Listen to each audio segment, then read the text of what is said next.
Oui, alors ça a été effectivement un grand succès d'abord parce qu'on est passé de 85 000 visiteurs en 2010 à 140 000. Donc effectivement, quantitativement, c'est quand même une très forte augmentation. Le deuxième fait notable que l'on peut noter, c'est qu'en dehors de ces chiffres, c'est de montrer aussi que l'augmentation s'est faite en fait sur le hors région Rhône-Alpes. C'est-à-dire que la Biennale, plus que toutes les autres éditions, a attiré encore plus le national et l'international.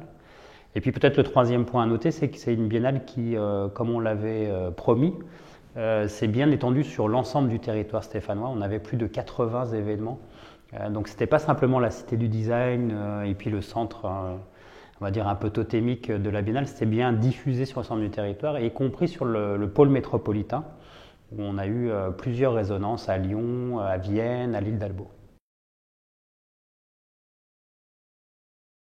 C'est un peu un pied de nez aussi pour la cité du design parce que c'est vrai que nous, on a tellement dit qu'il n'y a pas que le beau dans le design et il y a aussi l'utile, le fait de tenir compte des usages pour que le designer puisse proposer de nouvelles solutions, qu'on a voulu remettre un peu à l'ordre du jour le beau. Partant aussi des deux constats dans notre quotidien, c'est qu'on trouve que finalement on est dans une vie très homogène, très homogénéisée, on a une esthétique de la vie qui est homogénéisée. Alors tout ça porté par les grandes marques, hein, des marques de smartphones dont je ne citerai pas le nom, de nos voitures. De plus en plus, les industriels cherchent à faire le produit globalisé. Et il nous semble qu'il faut, et la Biennale est là pour ça, il faut qu'on re-questionne ces questions-là. Aujourd'hui, vous allez au centre d'Istanbul, et ben finalement, vous serez là plutôt qu'à Paris, à Lyon ou à Madrid, vous retrouvez exactement les mêmes marques. C'est quasiment les mêmes rues, très minérales, avec des grandes allées.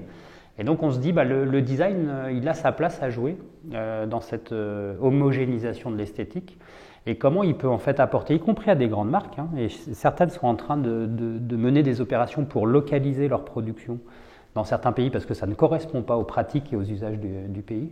Et donc on souhaiterait montrer comment le design, sous toutes ses formes, hein, l'objet, le son, donc toute l'expérience des sens, a capacité finalement à montrer que l'on peut tenir compte de spécificité, d'individualité, d'identité et comment le design peut apporter effectivement un certain nombre de réponses sur la forme et sur l'adaptation de ces formes à certaines pratiques.